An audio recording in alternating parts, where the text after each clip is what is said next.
So hello mga kapedal. Ngayon, yun kakauwi ko lang galing Okada at Mowa. Basta galing akong Pasay. So yun, linggo. Siyempre ang daming tao nagbabike sa Okada. Ang dami. Halos mapuno. Tapos sa Mowa, ang laki ng pinagbago ng Mowa. May bike lane na sa gilid. Hindi ka na pwedeng umataw sa Mowa. Kaya yun. Sa Okada na lang sila nagbabike.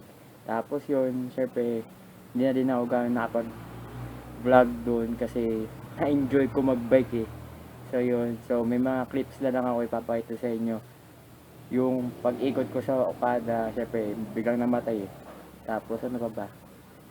Yung peloton sa Okada, yung ang hawak ko yung lagi ay Francia, Team Francia, yun magaganda ang bibris nila. So yung peloton yata ang average speed nila ay 40 yata. 40 yata kaninang kaya na o 4 to 50. Sabi ng kakilala ko nasa 50 plus daw eh. So hindi ko alam, di ko gano'n nakita yung speedometer ko eh. So ride safe na lang. So enjoy.